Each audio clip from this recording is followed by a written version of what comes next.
नमस्ते, सत श्री अकाल, आदाब। तो एक बार फिर से पढ़ने के लिए आ गए हैं आप आपके अपने चैनल पकाओ मैथ्स पर। तो आज हम लोग लेके आए हैं क्लास 10 का एक नया चैप्टर जिसका नाम है लीनियर इक्वेशन इन टू वेरिएबल्स। हम लोगों ने पॉलिनोमियल्स को कंप्लीट किया, बट वो जो वीडियोस थे वो पूरा कंटेंट रिलेटेड था। मतलब पॉलिनोमियल्स के कंटेंट जो भी टॉपिक्स था, मीन्स जो भी कॉन्सेप्ट था, हम लोग क्वेश्चंस के लिए एक अलग प्लेलिस्ट बना लेंगे ताकि आपको भी देखने में आसान हो और हमारा एक सीरियल ऑर्डर भी मेंटेन रहे क्वेश्चंस के लिए। तो आज हम लोग अपना नया चैप्टर को शुरू करते हैं। यहीं तक लीनियर इक्वेशन इन टू वेरिएबल्स। पहले हम लोग को समझना है इसका मतलब क्या होता है। देखिए, लीनियर का मतलब क्या होता है, जहां पे भी डिग्री 1 है उसको लीनियर कहते हैं। ठीक है, 1 है वो हो गया लीनियर। इक्वेशन मतलब इक्वल टू वहां पे इन्वॉल्व होगा। एक्सप्रेशन अगर इक्वल टू से होगा, लेट अस सपोज ये एक्सप्रेशन आपके पास है x² + 2x +1। ठीक है, ये एक्सप्रेशन है। अगर इस एक्सप्रेशन में मैं अगर इक्वल टू लगा दूं तो वो इक्वेशन बन जाएगा। Let us suppose equal to 0 लगा। ठीक है, इक्वल टू में कुछ भी हो सकता है, बस इक्वल टू अगर आ गया तो इक्वेशन बन गया। ठीक है, इन टू वेरिएबल्स मतलब कि जो भी एक्सप्रेशन लिखा जाएगा वो सिर्फ एक वेरिएबल में नहीं होगा, 2 वेरिएबल में होगा। इस टाइप का इक्वेशन आपने पढ़ा। देखिए, लेकिन ये तो पावर 2 का है, ऐसा नहीं पढ़ाएंगे हम लोग 9 में। हम लोग ऐसा पढ़े थे x + 3 = 0, कुछ ऐसा पढ़े थे। लीनियर इक्वेशन है क्योंकि डिग्री 1 है, इक्वेशन है इन 1 वेरिएबल। ठीक है, इसको क्या बोलते हैं, लीनियर इक्वेशन इन 1 वेरिएबल। ठीक है, लेकिन अब हम लोग का क्या हो जाएगा, अब हम लोग थोड़ा चेंज आ जाएगा। हम लोग एक वेरिएबल और इंट्रोड्यूस होगा क्लास 10 में। कैसे, late us suppose x + 3y = 1। देखिए, पावर 1 है दोनों वेरिएबल का तो लीनियर होगा। दोनों वेरिएबल का पावर 1 होना चाहिए, ऐसा नहीं कि सिर्फ एक का। और 2 वेरिएबल है x और y और इक्वल टू है तो लीनियर हो गया, इक्वेशन हो गया और 2 वेरिएबल हो गया। तो कुछ इस टाइप का फॉर्म हम लोग इस बार पढ़ने वाले हैं। तो देखिए, लीनियर इक्वेशन में सबसे ज्यादा हम लोग को कहाँ दिक्कत आता है, सबसे दिक्कत वाला पॉइंट होता है वर्ड प्रॉब्लम। ठीक है, तो वर्ड प्रॉब्लम को अगर समझना है बढ़िया से तो सबसे पहले हम लोग को बेसिक कॉन्सेप्ट्स को क्लियर करते चलना होगा शुरू से। अगर बेसिक कॉन्सेप्ट्स अगर क्लियर होगा तब आपको कोई दिक्कत नहीं होगा वर्ड प्रॉब्लम को सॉल्व करने में। तो यहाँ पे हम लोग बेसिकली जो शुरू से कवर करेंगे वो सॉल्यूशन पार्ट होगा कि कैसे हम लोग 2 लीनियर इक्वेशन को सॉल्व कर सकते हैं। ठीक है, उसके बाद हम लोग वर्ड प्रॉब्लम वाले पार्ट में जाएंगे। ठीक है, तो देखिए ये सब हम लोग पढ़ेंगे। तो एक स्टोरी की मदद से समझते हैं कि लीनियर इक्वेशन का क्या हेल्प है। एक स्टोरी दिया हुआ एनसीईआरटी में, वो हम लोग डिस्कस करते हैं। एक लड़की है जिसका नाम अखिला है, वो मेला घूमने जाती है। ठीक है, वहां पे वो 2 चीज करती है। पहला झूला झूलती है, बड़ा वाला जो झूला होता है, और दूसरा जो रिंग फेंकने वाला गेम होता है वो खेलती है। ठीक है, जहां पे कंडीशन है कि वो जितना बार झूला झूलेगी उसका आधा बार वो रिंग फेंकने वाला गेम खेलेगी, पहला कंडीशन। और दूसरा कंडीशन ये है कि वो सिर्फ 20 रुपया ही लेके आई है जिसे उसे खर्च करना है। ठीक है, झूला झूलने में उसे 3 रुपया खर्च होता है और रिंग वाला गेम फेंकने में उसे 4 रुपया खर्च होता है। तो क्वेश्चन ये पूछता है कि आखिर कितनी बार उसने झूला झूला और कितनी बार उसने रिंग वाला गेम खेला। ठीक है, ये क्वेश्चन है। पहले इस चीज को आप नोट कर लिया, फिर मैं क्वेश्चन आपके लिए लाता हूं। तो ये है वो क्वेश्चन जिसके बारे में अभी हम लोगों ने डिस्कस किया, जहां पे बोलता है कि क्वेश्चन लिख दिया क्योंकि बोलने से उतना क्लियर नहीं होता है। Number of times Akhila played hoopla, hoopla मतलब वही रिंग फेंकने वाला गेम को बोला जाता है हुपला। ठीक है, is half the number of rides on the giant wheel. ठीक है, जो इंपॉर्टेंट बात है पहले उसको मार्क कर लेते हैं कि जितनी बार उसने राइड पे चढ़ा उसके हाफ टाइम उसने उस चीज को खेला। ऑन द जायंट व्हील, जैसे अगर बताते हैं, जैसे मान लीजिए अगर 2 बार उसने राइड पे चढ़ा तो 1 टाइम उसने हुपला खेला। ठीक है, ये राइड है, ये हुपला है। हुपला मीन्स रिंग वाला गेम। 2 बार अगर वो राइड पे चढ़ी तो 1 टाइम वो हुपला खेली। अगर 4 बार चढ़ रही है राइड पे तो 2 बार हुपला खेल रही। समझ रहे, ऐसा हो रहा है। ठीक है, on the giant wheel if each ride cost ₹3, मतलब एक बार अगर वो राइड पे चढ़ रही है तो उसको 3 रुपया लग रहा है। ठीक है, राइड कॉस्ट ₹3 और जो गेम ऑफ हुपला है वो कॉस्ट ₹4, मतलब 1 रुपया ज्यादा लग रहा है हुपला खेलने में, ₹4। तब हमसे पूछ रहा है कितना नंबर ऑफ टाइम वो राइड पे चढ़ी और कितना नंबर ऑफ टाइम वो हुपला को खेली, अगर उसके पास सिर्फ 20 रुपया ही है जिसको वो खर्च किए। ठीक है, 20 रुपया ही खर्च किए। तो देखिए इस क्वेश्चन को हम लोग, जिस टाइप का ये क्वेश्चन है, इसको हम लोग लॉजिकली सॉल्व कर सकते हैं कि नहीं। ऐसा हम लोग क्वेश्चन बहुत ज्यादा सॉल्व करते हैं कि हाँ अगर कोई इतना डिस्टेंस ट्रेवल किया ऐसे इंटरवल ले लेके, तो कुछ इस टाइप का क्वेश्चन हम लोगों ने सॉल्व किया है।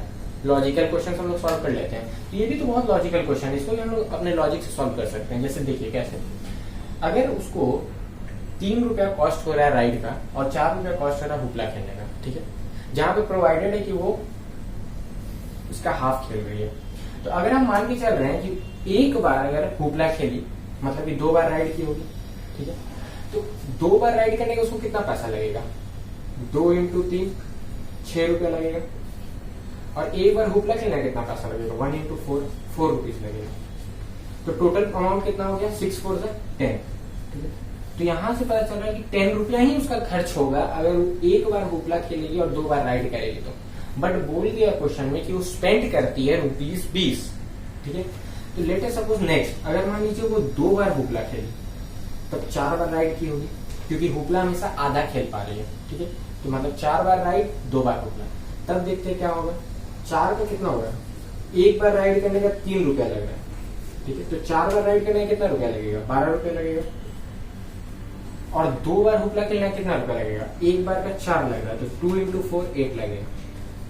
तो 12 प्लस 8 टोटल उसको कितना रुपीज लगा, 20 रुपीज। तो यहाँ स्पेंड हो जा रहा है। मतलब ये हमारा क्वेश्चन सॉल्व हो गया कि वो राइड पे 4 टाइम्स चढ़ी है और हुपला जो है वो 2 टाइम्स खेली है, ठीक है। ये हम लोग अपने लॉजिक से सॉल्व कर लिए, ये लॉजिकली था, लॉजिक क्वेश्चन था, तो उससे हम लोग सॉल्व कर लिए, ठीक है। बट अगर यहाँ अमाउंट को बढ़ा दिया जाए, ठीक है, अमाउंट को बढ़ा दिया जाए तब यहाँ हमें बहुत डिफिकल्टी हो जाएगा। अगर लेट अस सपोज उसके पास अगर आज के डेट में जैसा हमारे पास है, मान लेट अस सपोज 500 रुपीज है खर्च करने के लिए या 1000 रुपीज है, तो हमें थोड़ा दिक्कत हो सकता है, ठीक है। मतलब थोड़ा सा टाइम लग जाएगा हमें उसको समझने में। तो इसके लिए अगर यहाँ पे लीनियर इक्वेशन रोल में आता है, लीनियर इक्वेशन से ये सब क्वेश्चन बहुत ही स्मूथली सॉल्व हो जाएगा। मतलब थोड़ा भी आपका टाइम वेस्ट नहीं होगा, क्योंकि नहीं तो आपको यहाँ टाइम लग जाएगा। ये तो छोटा अमाउंट है तो आप तुरंत निकालिए, बट लीनियर इक्वेशन से अगर आप सॉल्व करिएगा तो यहाँ वो बहुत हेल्पफुल होता है। तो यही यूज है लीनियर इक्वेशन का, इसे समझिए। तो जो चीज अभी हम लोगों ने लॉजिकली सॉल्व किया उसे हम लोग देखते हैं लीनियर इक्वेशन से कैसे सॉल्व कर सकते हैं, ठीक है। मीन्स मैं आपको सॉल्व करके दिखा रहा हूँ, धीरे धीरे आपको समझ में आने लगेगा, ठीक है। 9 में कैसे हम लोग सॉल्व करते थे। देखिए राइड दिया हुआ है कि वो हुपला राइड का आधा खेलती है, तो हम मान लेते हैं, लेट अस सपोज। यहाँ मेन तो मैथ्स में होता है मान लेना किसी भी चीज को, ठीक है। यही आपको बेसिकली सीखना है। लेट नंबर ऑफ राइड्स जो है, नंबर ऑफ राइड्स उसको हम मान लेते हैं y, मतलब वो y टाइम्स राइड पे चढ़े, हमको नहीं पता कितना नंबर है, बट एक बार हम राइड का अगर हम मान लेते हैं तो उससे रिलेटेड हमको वो मिल जाएगा हुपला वाला। देखिए कैसे, नंबर ऑफ हुपला x है, ठीक है। ये भी मानते हैं नंबर ऑफ हुपला x है और नंबर ऑफ राइड y है। तो इन दोनों में एक रिलेशन मिलेगा अगर राइड पता है या हुपला पता है तो। क्यों, क्योंकि नंबर ऑफ राइड जो है वो नहीं, नंबर ऑफ हुपला जो है वो हाफ है नंबर ऑफ राइड पे। दिया हुआ था हम लोग को पहले से कि उतना ही बार हुपला खेलेगी, राइड का जो आधा होगा, ठीक है। और एक हुपला खेलने में उसको 4 रुपया लग रहा है, तो x टाइम हुपला खेली तो कितना रुपया लगेगा, 4x, ठीक है। और एक राइड करने में उसको 3 रुपया लग रहा है, तो y टाइम्स राइड की तो कितना रुपया लगेगा, 3y। देखिए इसको समझते हैं। मान लीजिए आपको एक चॉकलेट 5 रुपया में पड़ रहा है, तो आपको 2 चॉकलेट कितना पड़ेगा, 10। ये तो सिंपल है, 5 + 5 कर दी। और अगर हम पूछेंगे 5 चॉकलेट, तब 5 + 5 + 5 + 5, ऐसे 5 को आप 5 टाइम प्लस करेंगे या 5 को 5 से मल्टीप्लाई करें, एक ही बात है। उसी तरह हम बोल रहे हैं आपको एक राइड करने में 3 रुपीज लग रहा है, तो y राइड कोई भी नंबर हो तो 3 इंटू y लगेगा, क्योंकि 3 को हम y टाइम्स जोड़ेंगे। वही चॉकलेट वाले एग्जांपल से कंपेयर करिए, आपको ये समझ में आएगा। और टोटल रुपीज कितना खर्च हो रहा है, ये तो हुपला खेलने में लगा और ये राइड खेलने में लगा, तो दोनों को जब आप सम करिए तब पता चलेगा टोटल रुपीज कितना खर्च हुआ, जो कि आपको दिया हुआ है कि स्पेंड की है 20 रुपया। तब देखिए आपको मिल गया लीनियर इक्वेशन, ठीक है, 2 लीनियर इक्वेशन मिल गया इन 2 वेरिएबल्स, ठीक है। तो ये तो ठीक है, ये तो हम लोग का फॉर्मुलेशन है, ठीक है, जो कि आप धीरे धीरे सीख जाइएगा। जैसे जैसे आप क्वेश्चन को पढ़िएगा, उसको समझने की कोशिश करिएगा, तो धीरे धीरे आगे बढ़ते हुए सीख जाइएगा। बट हमारा क्वेश्चन ये है कि हम लोगों ने क्लास 9th में सिर्फ एक ही देखा था, लीनियर इक्वेशन देखा था, ठीक है। तो एक लीनियर इक्वेशन इन 2 वेरिएबल को अगर हम सॉल्व करेंगे तो कितना आंसर आएगा, ठीक। देखिए इस चीज को समझते हैं, पहले इसको नोट कर लीजिए, ठीक है। तो नोट कर लिया। देखिए हम लोगों ने 2 इक्वेशन को फॉर्म किया उस गिवन कंडीशंस के साथ, ठीक है।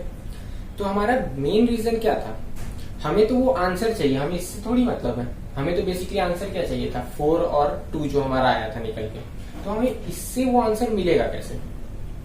तो देखिए जब हम इन दोनों इक्वेशन को साइमल्टेनियसली मतलब एक साथ सॉल्व करना सीख जाएंगे तब हम लोग को आंसर मिलेगा।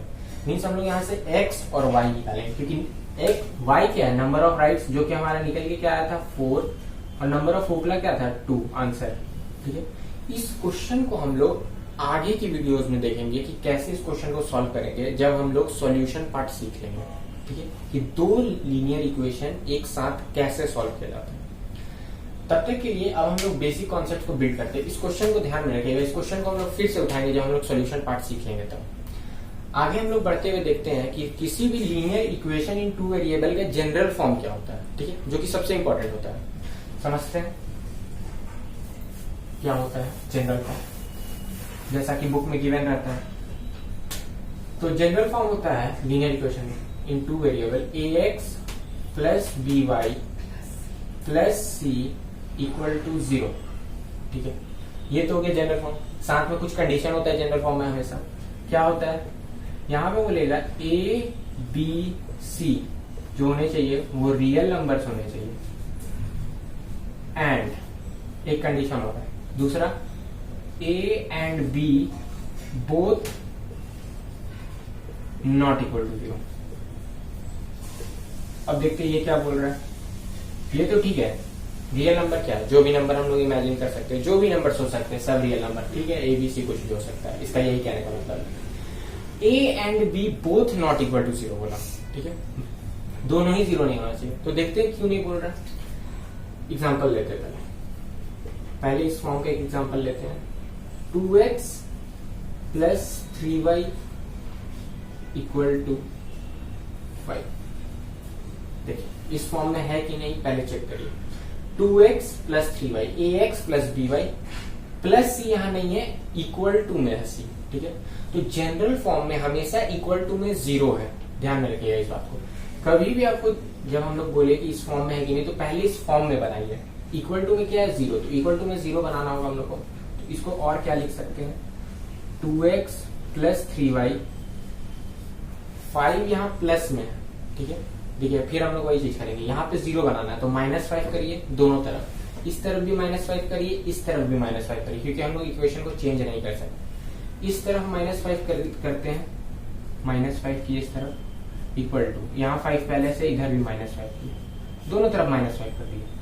2x plus 3y -5 equal to, ये बेसिकली वही है। अगर आपको पहले से इससे फेमिलियर है तो इधर +5 है तो इधर उठा के -5, और अगर ये चीज करने में आपको थोड़ा दिक्कत होता है तो दोनों तरफ वही नंबर को ऐड, सब्ट्रैक्ट, इनटू, डिवाइड अपने कन्वीनियंस के हिसाब से करते हैं हम लोग, ठीक है। तो ये देखिए उसी फॉर्म में आ गया, मतलब कि लीनियर इक्वेशन इन 2 वेरिएबल है, जनरल फॉर्म को फॉलो कर रहा है। अब देखिए, अब हम लोग देखते हैं कि यहाँ पे ये वाला कंडीशन क्यों दिया, a and b not both equal to 0।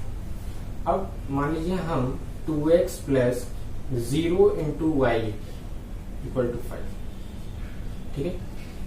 हम b को 0 बना दिए, यहाँ पे b 0 है, a 2 है और c क्या है -5। इस साइड लेके आएगा तो -5 हो जाएगा, क्योंकि बीच में प्लस साइन है जनरल फॉर्म में, ठीक है। देखिए फिर से मैं आपके लिए इसको लिख देता हूँ, इसको पूरी जनरल फॉर्म में लिख देता हूँ। बीच में प्लस होता है जनरल फॉर्म में, और -5 अलग से, A2 B3 C -5, क्योंकि बीच में प्लस होता है जनरल फॉर्म, ठीक है, इससे कंपेयर करिए, इसी फॉर्म में रखें। दूसरी तरह यहाँ पे भी A2 B0 C -5, इसको यहाँ लाएंगे।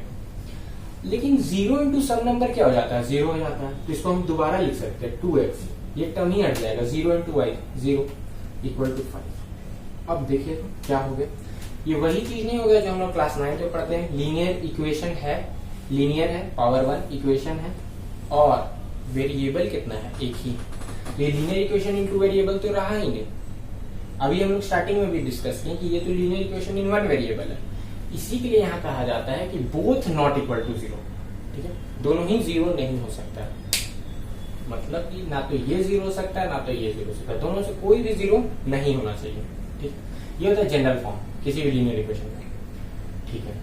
अब हम लोग डिस्कस करते हैं कि लीनियर इक्वेशन का सॉल्यूशन क्या होता है। ये सब बेसिक बात है और कुछ टेक्निकल टर्म्स भी है जिनको समझना बहुत इंपॉर्टेंट है, ठीक है। तो देखते हैं सॉल्यूशन क्या होता है। अच्छा, उसको आप नोट कर लिए थे, नहीं नोट किया तो पीछे जाके नोट कर लिए, मैंने मिटा दिया। 2x प्लस 3y वाले देखिए, अब देखते हैं सॉल्यूशन क्या होता है। 2x plus 3y equal to 5। तो पहले हम चेक कराते हैं आपको, इस इक्वेशन में x इक्वल टू 1 और y इक्वल टू 1 पुट करिए, ठीक है। x का भी वैल्यू 1 और y का भी वैल्यू 1 पुट करिए। सबसे पहले देखिए, जब भी आप इक्वेशन को हैंडल करें तो LHS RHS को अलग अलग हैंडल करें। हम लोग सबसे पहले LHS को देखते हैं। LHS मतलब लेफ्ट हैंड साइड, मतलब इस तरह इक्वल टू के इधर वाला साइड। यहाँ पे x का वैल्यू 1 पुट करना है, 2 इंटू 1, ठीक है, प्लस, क्योंकि 2x के साथ मल्टीप्लीकेशन में, इसलिए 2 इंटू 1 मैंने लिखा। 3 इंटू 1 क्या आया निकल के, 2 इंटू 1 आ गया 2, plus 3 into 1 3, which is equal to 5, ठीक है। अब RHS को देखते हैं। RHS हमें पहले से गिवन है, क्या है, 5। तो यहां से क्या हमें मिला कि LHS जो है वो RHS के बराबर होगा। जब भी LHS RHS के बराबर हो जाएगा तो उस वैल्यू को आप क्या बोलिएगा कि वो लीनियर इक्वेशन का सॉल्यूशन है, ठीक है। LHS अगर RHS के बराबर है तो उसे हम कहेंगे कि वो लीनियर इक्वेशन का सॉल्यूशन है। वो वैल्यू को, जैसा कि हमने पॉलिनोमियल में कहा था, क्या कहा था, हम उस वैल्यू को रूट ऑफ पॉलिनोमियल तब कहेंगे जब वो वैल्यू को पॉलिनोमियल में डालने पे वो पॉलिनोमियल को 0 बना दे। उसी तरह अगर वो वैल्यू को लीनियर इक्वेशन इनटू वेरिएबल में अगर हम डाल देते हैं, LHS और RHS अगर इक्वल हो जाता है, तब हम कहेंगे कि वो उसका सॉल्यूशन है, ठीक है। तो इसे नोट किए। इसी के साथ हमारा इंट्रोडक्शन वीडियो यहीं खत्म होता है। आगे की वीडियो में हम देखेंगे कि ज्योमेट्रिकल इंटरप्रिटेशन क्या होता है लीनियर इक्वेशन इन 2 वेरिएबल का, और लीनियर इक्वेशन वन वेरिएबल हम लोग पहले ही समझ चुके हैं। लीनियर इक्वेशन 2 वेरिएबल अगर एक है, देखिए पेयर में है, तो उसका सॉल्यूशन कैसे एग्जिस्ट करेगा, उसका क्या मेथड होगा, हम लोग आगे पढ़ेंगे।